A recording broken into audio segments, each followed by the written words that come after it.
जिसमें UNESCO, UNICEF, WHO है, IMF है। आप अक्सर सुनते रहते हैं कि भारत विश्व बैंक से कर्जा ले रहा है। ये विश्व बैंक क्या है? विश्व बैंक भी संयुक्त राष्ट्र संघ का एक आंतरिक संगठन है जिसकी सहायता से उधार लेने वाली सरकार है, मतलब भारत को ऋणग्रस्त बनाने वाली सरकार है। तो इसे सिर्फ राजनीतिक संदर्भ में नहीं बल्कि इस संदर्भ में भी समझें कि ये जिस संगठन का उल्लेख किया जा रहा है विश्व बैंक का, ये क्या है, और फिर उसके विषय में और अधिक जानने का प्रयास करें अपने गुरुजनों से, अखबार से, पुस्तकों से, इंटरनेट के माध्यम से। तब हम समझ पाएंगे कि ये जो संयुक्त राष्ट्र संघ को और प्रभावी होना चाहिए, जिसमें किसी एक राष्ट्र का या कुछ राष्ट्रों का दबदबा न हो, बल्कि जिस उद्देश्य के लिए उसकी घोषणा की गई है, जिसका अधिकार पत्र, जिसकी शुरुआत भी इस शब्द से होती है कि हम लोग का प्रयोग किया गया है। और ये एक सामान्य ज्ञान का प्रश्न पूछा जाता है कि पहले व्यक्ति कौन थे जिन्होंने संयुक्त राष्ट्र संघ में हिंदी भाषा का प्रयोग किया, जबकि दुनिया के सर्वाधिक पॉपुलेशन के आधार पर अगर देखी जाए तो हिंदी भाषा बोलने वालों की संख्या का प्रतिशत सबसे ज्यादा होगा। उसके बाद भी हिंदी भाषा को संयुक्त राष्ट्र संघ में स्थान नहीं दिया गया है, जो एक विचारणीय विषय है। इस तरह अगर हम देखें तो इसकी भूमिका को पूर्णतः नकारना भी ठीक नहीं है। दूसरा विश्व युद्ध 1944 में समाप्त हुआ था, उसके बाद से लेकर के आज तक बड़े स्तर पर कोई भी विश्व युद्ध नहीं हुआ। हाँ, स्थानीय स्तर पर बहुत सारे विश्व युद्ध होते रहते हैं, बहुत सारे युद्ध होते रहते हैं जिनमें बहुत सारे लोगों को तमाम परेशानियाँ आती हैं और उन्हें शरणार्थी के रूप में अपना जीवन यापन करना पड़ रहा है। ऐसे लोगों की संख्या करोड़ों में है वर्तमान समय में। अब के लिए संयुक्त राष्ट्र संघ के द्वारा मदद दी जाती है। अगर ये संगठन नहीं होता तो ऐसे लोगों के लिए जो विस्थापित हो जाते हैं उन्हें अपना जीवन यापन करना बहुत ही मुश्किल और कठिन हो जाता है। डॉक्टर सुनील जी अग्रवाल आए और हमें अपने शब्दों से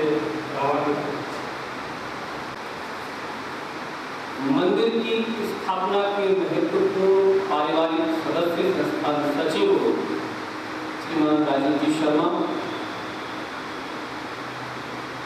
स्थानीय संस्थान के प्राचार्य डॉक्टर मनोज सिंह जी, मेरे साथी डॉक्टर राजाराम जी, विभिन्न संस्थानों से पधारे इस संस्थान का इंदौर में शायद आज ये एकमात्र कार्यक्रम आयोजित हो रहा होगा। मनोज जी ने और हमारे साथी एन सिंह साहब ने संयुक्त राष्ट्र संघ दिवस के विषय में बहुत सारे विचार रखे। आप भी अक्सर पढ़ते रहते हैं, सुनते रहते हैं, लेकिन विडंबना है कि हम जिस शिक्षा के क्षेत्र से जुड़े हुए हैं, अधिकांश संस्थानों के अध्यापकों, प्राध्यापकों, प्राचार्यों और छात्रों को पता भी नहीं होगा कि आज कौन सा दिवस है। ये विडंबना। हम जिस क्षेत्र में कार्य कर रहे हैं, हम जिन पीढ़ी को तैयार करने वाले हैं, कम से कम उन्हें अपने राष्ट्र के बारे में और अंतर्राष्ट्रीय स्तर पर होने वाली घटनाओं के बारे में जानकारियां होनी चाहिए। जैसा कि हमारे पूर्व वक्ताओं ने बताया कि इसकी स्थापना कैसे हुई। अमृत और विश्व युद्ध संभवतः ऐसी ही घटना होती विश्व युद्ध के बाद हुई होगी। विचार आया, इससे पहले भी प्रयास किए गए, संभवतः विफल रहे और आज मूल रूप में लगभग देश, विश्व के 193 देश इस संगठन से जुड़े हैं। 193 छोटे बड़े सभी देश। मंच संचालक महोदय ने एक उक्ति का प्रयोग किया, वसुधैव कुटुंबकम। निश्चित रूप से जो भारतीय संस्कृति द्वारा प्रदत्त वाक्य सूत्र हैं वो विश्व के प्रत्येक पटल पर सर्वसिद्ध है। वसुधैव कुटुंबकम की संकल्पना के साथ ही संयुक्त राष्ट्र संघ की स्थापना की गई होगी और उस समय ये विचार केवल विश्व में शांति स्थापित करने के लिए रखा गया था, किंतु आज के परिप्रेक्ष्य में विश्व के निवारण के लिए भी संयुक्त राष्ट्र संघ कार्य कर रहा है। कुछ विषमताएं हैं, विसंगतियां हैं और वो रहेंगी, क्योंकि आपने एक कहावत सुनी होगी, जिसकी लाठी उसकी भैंस।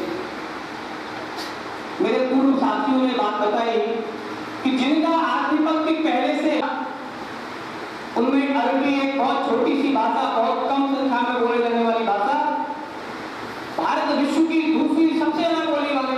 भारत की विभिन्न संस्कृतियां, विभिन्न बोलियां होने के बावजूद भी हम एक करने का प्रयास करते हैं, फिर भी तमाम प्रकार की समस्याएं भारत में आती रहती हैं। कभी क्षेत्रवाद को लेकर, कभी जातिवाद को लेकर, कभी भाषाओं को लेकर और कभी क्षेत्र की भौगोलिक स्थितियों को लेकर। भारत एक अंग विश्व का और विश्व स्तर पर एक सांगठनिक ढांचा तैयार किया गया कि इतनी विषमताओं के बावजूद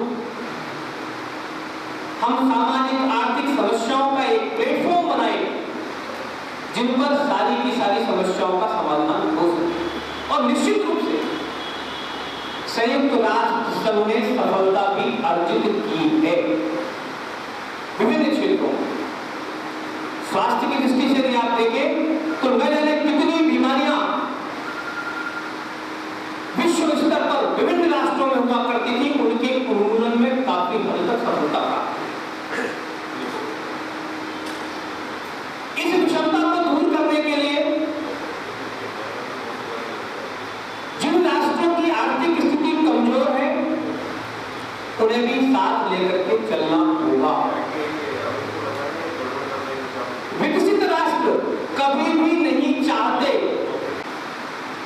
सबको अपने विचार रखने का अवसर प्रदान किया जाए। जैसा मेरे साथी ने बताया कि चाइना ने वीटो पावर लगा के हाफिज सईद को अंतरराष्ट्रीय आतंकी घोषित करने से रोक दी। इस तरह की कितनी सारी घटनाएं इस विश्व में होती हैं।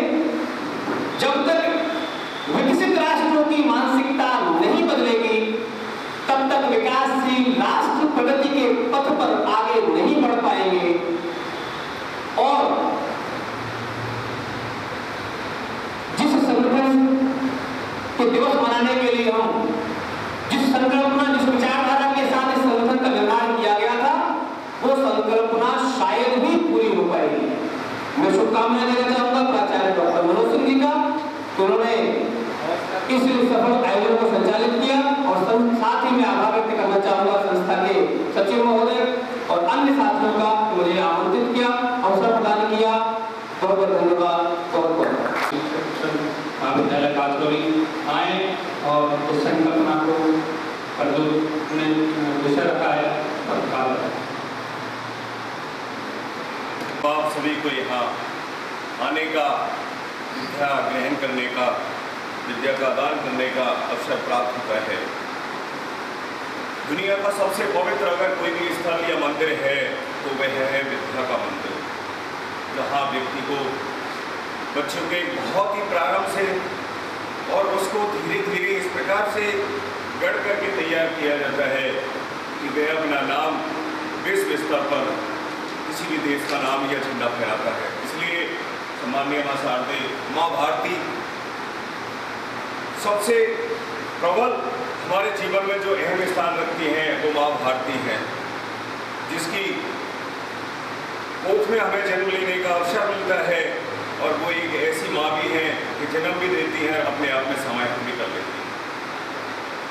बच्चा धीरे धीरे बड़ा होता है, इस धरा पे चलता है, उसको उसके जीवन की जितनी भी आवश्यकता की जो पूर्तियाँ हैं तो ये हमारी माँ भारती प्रदान करती है, देती है, उनको आगे बढ़ाती है, उनका पालन पोषण करती है। इसलिए किसी भी देश को अगर ऐतराज़ के रूप में अगर नहीं किए करके, अगर मैं ये कहूँ किसी भी देश को अगर घमंड है या प्राउड है, तो उसकी दौलत पे नहीं, उसकी ताकत पे नहीं, उसकी जन्मभूमि पे होता है। इसलिए सम्माननीय माँ भारती, मेरे भाई मनोज जी जो लंबे समय से आप जुड़े हुए हैं, 2006 से कम जब इस क्षेत्र में जब से आए हैं, मेरे भाई के रूप में आप मेरे साथ खतक है, निरंतर मिलते रहते हैं, परिचित में रहते हैं। आदरणीय डॉक्टर सुनील अग्रवाल साहब, जो अग्रवाल शिक्षण संस्थान से यहाँ आए हैं, एन सिंह जी, खान साहब और भी जो प्रवक्ता हैं, स्थानीय महाविद्यालय के सभी मेरे साथी प्रवक्तागण, धाकड़ साहब, प्यारे प्रशिक्षणार्थियों एवं सभी इस संस्थान के जो भी इस कार्यक्रम को संचालित कर रहा है या इसमें सम्मिलित है, उन सभी को तहे दिल से धन्यवाद। व्यक्ति मनुष्य के रूप में भी एक पशु के समान एक ओहदा रखता है या एक महत्व रखता है। इससे तात्पर्य क्या है? ज्ञान से बढ़कर के कुछ भी नहीं है। आज किसी का भी मान सम्मान, ताकत, दौलत, शस्त्र अस्त्र जो भी चीज है, अगर किसी भी चीज का अगर विकास होता है तो वो किससे होता है? वो ज्ञान से। ज्ञान से तात्पर्य है विद्या से होता है। इसलिए एक वह जमाना हुआ करता था जब राजा का बेटा राजकुमार बनता था, लेकिन आज जिसके पास बुद्धि है वो आज देश का राजा।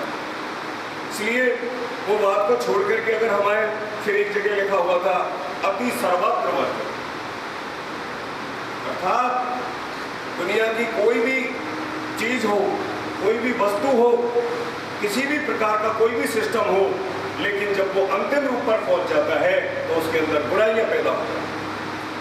इसी प्रकार से आज संयुक्त राष्ट्र संघ दिवस मनाने के लिए माननीय स्थानीय महाविद्यालय के प्राचार्य के द्वारा हम यहाँ एकत्रित किए गए हैं, आप भी यहाँ हैं।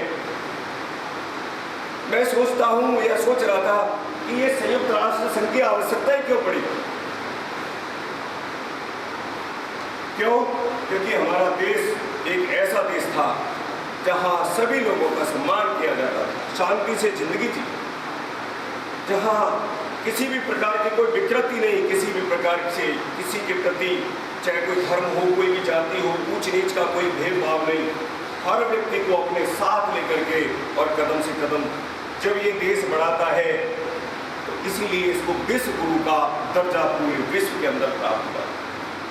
अगर दुनिया में इसी प्रकार से सभी लोग या सभी देश या राष्ट्र अपनी मनोदशा को बना ले तो शायद इसकी आवश्यकता ही नहीं थी।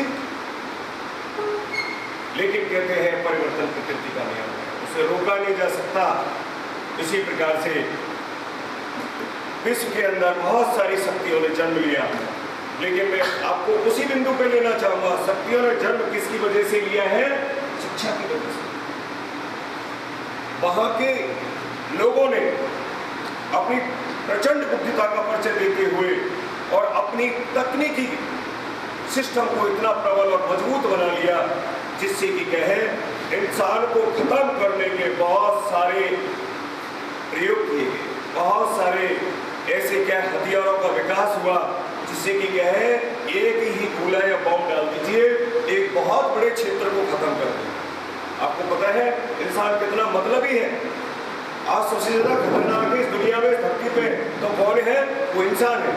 आज जितना भी वो डेवलपमेंट कर रहा है, जितनी भी टेक्नोलॉजी का उसने निर्माण किया है, आपको पता है किसके लिए किया है? खुद को मिटाने। जबकि हर नस्ल अपना विकास चाहती है कि हमारा अस्तित्व खत्म नहीं हो जाए। मुझे याद आया जब हमारा बीएससी का प्रैक्टिकल चल रहा था तो एक सब्जेक्ट का टीचर आया, स्टूडेंट की ज्यादा अच्छी स्थिति नहीं। अगर किसी के भी पास 1905 में छोटे से जापान ने और चाइना को पराजित किया, किसकी वजह से किया था? अपनी शिक्षा प्रणाली का सहारा लेकर के खतरनाक विध्वंसक हथियारों का जखीरा तैयार करने। इसलिए विश्व के अंदर एक ऐसी शक्ति उभर करके आने लगी जो इंसान को खतरे में डालने के लिए पर्याप्त है। जब राष्ट्रों ने बहुत सारे हथियारों का निर्माण कर लिया तो उनकी फिर लालसाएं बनी कि हम अपने साम्राज्य का विस्तार करें, क्योंकि यह विस्तारवादी प्रणाली युगों से इस सृष्टि पर चली आ रही है। हर व्यक्ति जिसके पास ताकत हो जाती है वो सोचता है कि इतना सा एरिया नहीं, मेरा ये भी एरिया होना चाहिए। और इस एरिया की वजह से ही क्या है, एक राष्ट्र दूसरे राष्ट्र को आंख दिखा करके व्यापारिक क्या है लड़ाई लड़के आपसी क्या है बहुत सारे स्वार्थों को लेकर के और एक दूसरे के सामने आ डटा और पहला विश्व युद्ध हुआ। और उस विश्व युद्ध के अंदर सिर्फ अगर पतन हुआ था कि वो मारा, वो खत्म किया, वो टेक्नोलॉजी